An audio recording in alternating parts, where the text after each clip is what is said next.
Well, we're continuing the story of Solomon, but now we're still in 1 Kings, where Solomon turns against the Lord. So what happens is Solomon, by the way, had many wives, and I mean many wives. And at least some of them, turned his heart, it says, to follow other gods. Now, this is important because what is the worst sin in the Old Testament? In case you don't know, it's idolatry. And so what's happening is because of his wives, who themselves would not have been necessarily Jewish, they would have been more pagans, and it's possible that his marriage would be more for a political reason. That I don't know, and that's not talked about. But we do know he marries wives, and this is common throughout the whole Jewish priesthood after David. So he marries wives that are not, or he marries women who become his wives that are not Jewish. They're not worshiping, or not from Israel. They're not worshiping the God of Israel. And therefore, what's happening with these wives is, as you see, they turn his heart against God now and towards these foreign gods. And you have to understand that if you're worshiping the foreign gods, there's more to it than simply doing that. That what you're also doing is you're going to get into the religion, get into the culture, the whole bit. So one of the things it says here is Solomon worshipped Astray, the goddess of the Sidonians. Remember, the gods were nationalistic. So you had the goddess of the Sidonians, then Moloch, the idol of the Ammonites. And then Solomon did that which was not pleasing before the Lord and did not follow the Lord, did not fully follow the Lord as David his father. What did David tell him? If he followed the Lord, he would always reign over a peaceful kingdom, but he didn't. And then we see he also built temples to other gods, for Chamos and also for Moloch. Moloch's important because we're going to see Moloch later on, because in Jeremiah we learn that the Jews are sacrificing their children to Moloch, literally doing child sacrifice to Moloch. The other culture I know that did that, by the way, was the Incas. So here they were starting to adopt the practice of these other gods. And remember what is going on behind this. What's going on behind this is evolution. Remember that. It's evolution. And the Jews become the organ of evolution up until Jesus comes along. So what happens if they completely stray and become just like all the pagan communities? They end the development of humanity, and humanity will die. This is what it's all about. So they're playing an important role. They don't understand that. They can't understand that at this point. So they're playing an important role. And the Lord is going to say, no, you have to follow my way. And he can't explain to them why, only that they have a command. They are only to worship him. And when they don't, then you enter into rivalry and division and everything else. So it's really a powerful reality that's happening, that Solomon, because he's fallen into temptation, he's starting to follow the wrong gods. And one of the things to look at that's really important in like that is how easy that can happen with all forms of temptation, because it starts in a little way and then it grows and gets bigger. So, and everything will always start in ways that make sense. Always keep that in mind. Everything will always start in ways that will make sense. So keep that in mind. You don't name anything. Any kind of sin that you can get involved in, it will always make sense. As a matter of fact, you can't do anything against what you believe is always good for you, even though it may be a sinful act. You, in other words, you can't do anything that you find has absolutely no benefit to you whatsoever and is destructive to you. Even if you may choose something that is literally destructive to you, but the reason why you will choose it is because something else is even more destructive in your mind, and this will stop that destructiveness. But it's all wrong. It's all completely wrong. And this is what happens with Solomon. It begins with him choosing wives that were worshiping other gods and going, well, that's okay. That's going to work. That's, or I'm the wise Solomon. I have enough wisdom not to go astray. And then all of a sudden we see that he in fact goes astray. So this is some pretty powerful stuff that we're recognizing that's going on. And he is doing what is absolutely forbidden by the Ten Commandments. Well, you see, there are all the things forbidden. No, the very first commandment is the most important. And as I've said, the worst sin in the Old Testament is idolatry. And that's why you want to be careful of idolatry now. There's all kinds of forms of idolatry you can fall into, and you want to be careful of that. And one of the greatest forms of idolatry that happens in our own culture today is the idolatry of higher education. Now, that doesn't mean there's anything wrong with getting a higher education.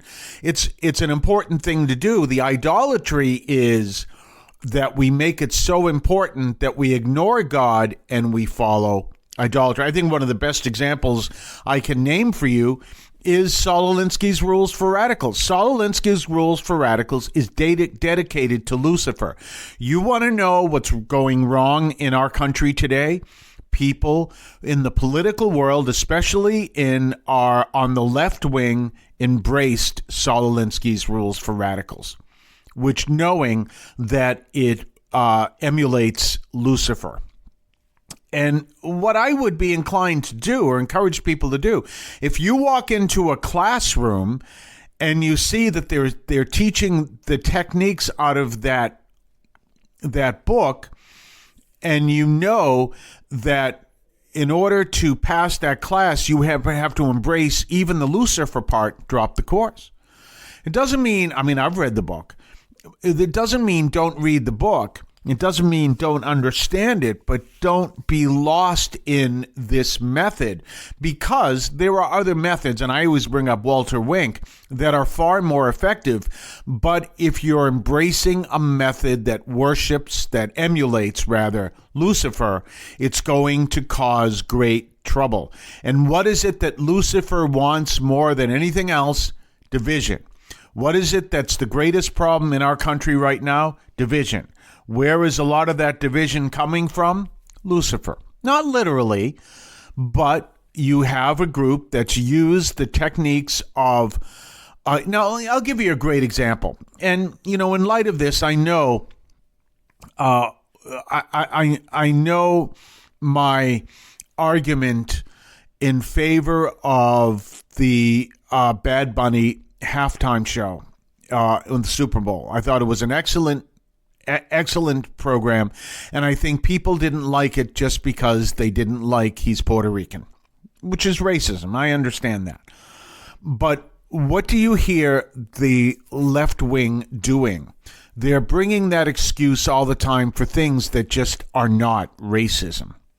This is all very hypothetical, but someone comes who happens to have a different race, and he sticks a gun in your face, and you're going, get lost, I'll have you arrested. No, you're doing that because you're a racist, because I'm, of a different race. No, I'm doing that because you have a gun stuck in my face. But that's that techniques that's been used because they learned it from Saul Alinsky. And Saul Alinsky, by the way, said, don't do that. He said his techniques are all for the short term, because what happens is if you use them for the long term, the wheels are going to fall off the wagon of your movement. And that's precisely what's happened. That's what's happening to one of our political parties that embraced Saul Alinsky completely. And the wheels are falling off the wagon of that political party. So, yes, this is real, that this goes on. And where does it begin? It begins with people saying, oh, we don't have to really pay attention to God, and we don't have to take this embrace of Lucifer as a warning sign, whereas I would say, yes, you should. You absolutely should. It's not like you get superstitious over this. Oh, whoa, if we do that. And don't listen to people, too. It just makes sense. If you have something that's emulating the devil, then it can't possibly build a great thing. It can't possibly build anything successful. And it reminds me of something that I was saying all along when I discovered that this was being taught in one of our local schools of government here in the Boston area. And it was simply this: how can you build a just society by centering your techniques around the very core, the very embodiment of injustice and evil? How can you do that? It doesn't make any sense. And so, but people did that, and they didn't recognize this is a problem. Well, this is what Solomon does. Solomon has the warning signs. They are there. Do not do this. This is dangerous. Do not walk down the wrong path and worship the wrong God. But he starts to say, no, that's okay. I can do this. I'm the wisest man in the world. I can do this. I mean, obviously, this is not from what the scriptures say, because we don't know his reasoning to do this. We can extrapolate it. And what happens? Finally, it comes to the point where the Lord says, okay, here's what I'm going to do. You're going to see great division happen in your kingdom and in Israel, because you did this. You didn't listen to your father. You continued, and you're working with other gods, and you watch what's going to happen. And this ultimately leads to the division of the kingdoms into a northern kingdom and a southern kingdom. And in fact, the northern kingdom, you have the two kingdoms there. We'll learn more about that as it goes. So this is the fruit that's going to happen further down the line.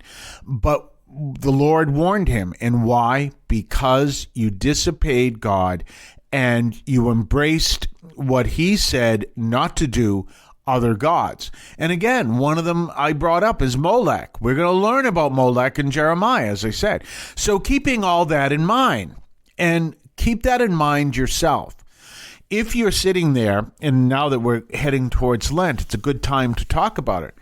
If you're sitting there and you're going, well, I don't need to believe in God, I'm good enough, and all the other stuff that goes along with it, if you're actually doing that, and then you're getting lost in idolatry. Whereas what you need to do is say, yes, I'm going to start going back to church like I did in 1980. I'm going to start to recognize that, no, this God is real. And I have to understand that what we're pursuing is not just the right thing to do. We're pursuing a morality that is so important, and I'm going to embrace that morality. I mean that truth. I'm sorry, I did that wrong.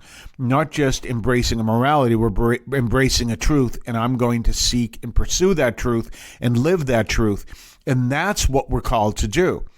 Many people just stop at the morality. No, because you can, as I always say, you can be an atheist and live Catholic morality. But come to know what it is, and what we're learning is something profound and deep, and pursue that, seek that, and don't just stop at simple rules, but pursue that and seek that. And this is where Again, Solomon gets lost. This is where many people get lost. This is where they start to say, well, no, I have it all figured out. Everything's going to be okay. It's kind of like when I joined the Navy. By that time, I had figured I had seen everything that was important to see in the world because, after all, I lived in Boston. You know that's an attitude that comes out of Boston anyway. And then when I ended up in San Diego, I was like, wow, whole different mountains and valleys and the Pacific Ocean and deserts and everything else.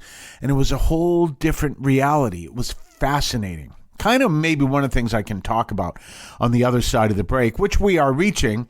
We're coming to the other side. We're coming to a break. And remember, let people know you're listening to the Catholic Audio Media Podcast. Subscribe, like, leave comments. We'll be back right after this. Did you know that the Catholic Audio Media Podcast is available on various podcast platforms? You can find us, among others, on Podbean, which is our home platform. You can find it on Spotify, Amazon Music, iHeart, among others. Just look for Catholic Audio Media, all one word. On some platforms, such as Spotify, look for Catholic Audio Media, 3 words, and subscribe and listen to the Catholic Audio Media Podcast. Don't forget to subscribe to us on Patreon. Patreon.com/Catholic Audio Media. Patreon.com/Catholic Audio Media. Check us out. Check what we have to offer. Previews of upcoming podcasts. Previews of upcoming columns over at catholicaudiomedia.substack.com. Your ability to comment, make suggestions, even make suggestions in upcoming programs. Check us out, patreon.com, Catholic Audio Media. We're back. And, you know, one of the things I wanted to talk about in light of this is I was talking to someone in an online forum here, and I was explaining something that is part of Catholic teaching and Catholic experience. And one of the things that people do not teach when they teach to follow rules is exactly what Trent teaches, that we're called to be to cooperate with God's grace. That's what we're called to do. So we're called to be in cooperation with God's grace. And so in light of that, when we cooperate with his grace, when we seek his grace, then we understand that God does cooperating too. So one of the things I was thinking of as I was discussing the whole reality of seeing a whole different world when I went into the Navy and ended up on the West Coast was I obviously had the flight. Okay, so I joined the Navy in South Boston at the, what was it called? The Fargo building in South Boston. And then they flew us down to Orlando. We went to Tampa first and was on, I think it was Eastern Airlines. I don't know, it might have been Delta, but I think it was Eastern Airlines. Which shows you how long ago it was.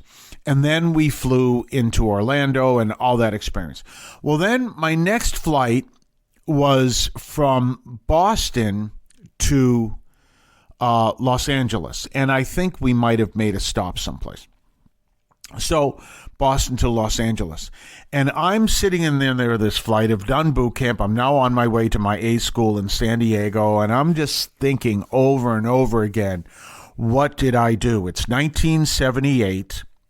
I've finished boot camp, and I am looking at basically 6 years of the Navy. Now, at my age now, I can say 6 years goes like nothing. But at this point, I'm going 6 years of the Navy. What am I going to do?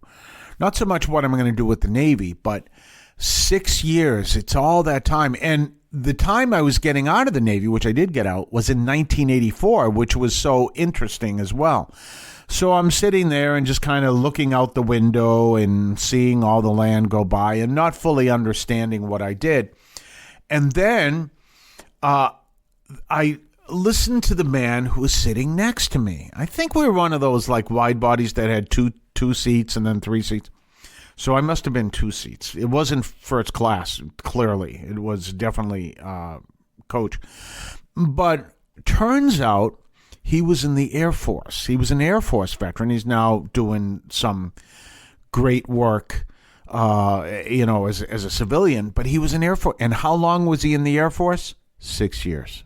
I was fascinated. And that's one of the ways God's grace works. And he explained to me, don't worry, it's going to be a great time. It's really going to be a good experience. And he told me some of his interesting experiences, and I can tell you some of those. And granted, he was an officer, but you're still looking at 6 years. Well, as it turns out, I am on my way, and I looked at that as just a powerful, way that God, even though I was an atheist at the time, but I still understood, because of my background, to deal with maybe God is there and everything else. And I understood that to be some form of grace. Somehow. Maybe I didn't use those words. It was just so strange that here I was sitting next to a veteran who was obviously doing very well, and he too had spent 6 years, just like I did, in the military. Well, I then got there, and then obviously my Navy career started.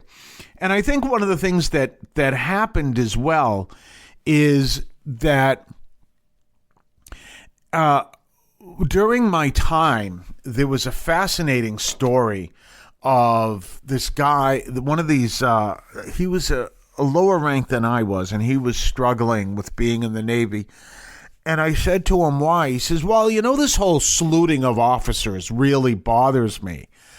And this is what you learn over time, how God's grace helps you to deal with things. And I looked at him and I said, because you're doing it wrong. And he says, what? I says, you're doing it. You're not doing it right. You're doing it wrong. He says, how am I doing it wrong? I says, let me show you something. Now, I said, I'm going to walk ahead of you. And the officer is going to salute me. Or I'm going to salute the officer and he's going to salute me back. And then he's going to put his hand down because he's finished saluting me. You salute him at that moment. And then he's going to put his hand back up. So he watches it. And he then, after the officer passed, he walks up to me and I said, you see, that's how you do it. You don't do it where you're just saluting him because you have to salute him. You make it a game and you irritate the living heck out of him. And he laughed and he loved it. And he says, I never thought of that. I said, that's the way you do it. And that's the way we did it. And that's it. I said, you do that. Now the whole thing is you get a whole bunch of people who are all lined up and you time it that way. And he has to do that all the way down the pier. I says, that's how you do it. And he got the biggest kick out of that. But you see what I'm saying? That is grace. All that stuff is grace. And there's other ways that's grace. I just somehow, one of the memories, and I know I've told this on the show before, but one of the memories that pops into my mind, which was that comradeship and all. So I'm walking down the pier and I'm walking towards the ship. This is a whole different time. This is long after I had gone through A school and now on the ship, on my first ship. And it's starting to rain, and it's a real, in California, there's some really strange rain. But anyway, it's starting to rain. I don't mean strange, like strange color. It's just winds and stuff like that. So it's starting to rain. It's a weird wind. And these guys are on the ship yelling at me, Bob, come, quick, run. I'm like, what? And I said, just run. So I'm running down the pier, and they're standing there. Right. So finally, I get to the ship. I get on board and I said, what's happening? They said, there's a water spout on the other side of the ship. Now, if you don't know what a water spout is, it's a tornado in the water is what it is.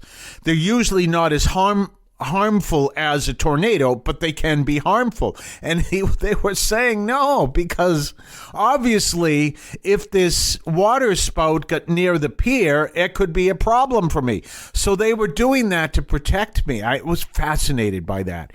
And that was the comradeship that I never would have experienced. I stayed home. But all of that is an example of grace. So we know God's grace is always working with us. And you can think of that yourself. Where is God's grace? But our problem happens, and this is a couple things. When sin leads us to reject the reality that God's grace is working in our lives, and so we don't see it. And so this is what happens. Sin causes us not to see the grace. And when we don't see the grace, then we have that problem. So it's a powerful reality that problem comes in that we don't see God working around in our lives. And that's one of the things that I realized when I was on that flight, my first flight. Now, understand, the other thing, too, is when I went to boot camp, a whole bunch of us signed in. We did the oath, the whole bit. I don't know if I have time to tell you that story. I did the oath, the whole bit. And so we got on the plane, but we knew each other at least for that day. So we weren't alone. When I was flying from Boston, I guess I must have been in my uniform. That's probably it. I was in my uniform. When I was flying from Boston to San Diego, I was alone. So it also was that whole scary time. What's this going to be like? How is it going to be and everything else? And I can't remember when I was in my uniform or not, but because somehow this conversation started with this Air Force veteran next to me. But I do remember that experience. So here I am all by myself for that first time in that flight. It's something that happens, of course, when you get a new assignment. You have to go through that all over again. And I've been 67 years old. I've been doing this for years. But it's really painful and difficult because you're all alone again and you have to meet new people and everything else. But it's powerful. It's a powerful experience when you realize God's grace is really there. And you understand that. And when you understand that, you get filled with that grace because God's grace is really there. So, as we understand it, we look at what the Lord is calling us to. We look at that call that he has. We look at that great joy that he's leading us to in his cooperation, and we recognize that we're always surrounded by God's grace. We'll be right back right after this. Family fire refers to a shooting that results from someone misusing an unsecured firearm from the home. Unintentional shootings, firearm suicide, and many intentional shootings are all forms of family fire. You can protect your loved ones and yourself from the threat of family fire by storing your guns more securely. Learn how to make your home safer at endfamilyfire.org. Brought to you by End Family Fire, Brady, and the Ad Council, and the Catholic Audio Media Podcast. Don't forget to subscribe to us on Patreon, patreon.com/Catholic Audio Media, patreon.com/Catholic Audio Media. Check us out. Check what we have to offer, previews of upcoming podcasts, previews of upcoming columns over at catholicaudiomedia.substack.com, your ability to comment, make suggestions, even make suggestions in upcoming programs. Check us out, patreon.com, Catholic Audio Media. Well, we're going to find ourselves in a whole different world tomorrow. We're still going to be in Kings, but we're going to not even be talking about, that's not true. We're going to look at the other side of this threat from the Lord. We're going to be looking at Jeroboam. We're going to be looking at the prophet Ahijah, and we're not going to talk to Solomon, but we're going to learn about the Lord moving against Solomon. So we're not going to be here on a kind of, I guess you'd call it a first-person view or a third-person view looking at Solomon. We're a third-person view looking at what the Lord is going to do. So it's pretty powerful. We're going to be looking at that tomorrow and understand this powerful reality that is God, that whole story going along. As we finish this last full week before Lent, we start Lent on Wednesday. It's going to be a busy day. I'm working in 2 hospitals. We already have to figure out how we're going to be distributing ashes in 2 hospitals. They're talking to one chaplain. He's actually the lead chaplain at another hospital, and he said last year's Ash Wednesday, he ended up walking 11 miles in all the places he had to go to bring ashes. So this will be interesting. In the meantime, have yourself a blessed day, and we will talk more about this issue with Solomon tomorrow. The Catholic teaching in this podcast is reflected and presented as accurately as possible. The opinions expressed are those of the participants and do not necessarily reflect those of the Archdiocese of Boston or any other institution.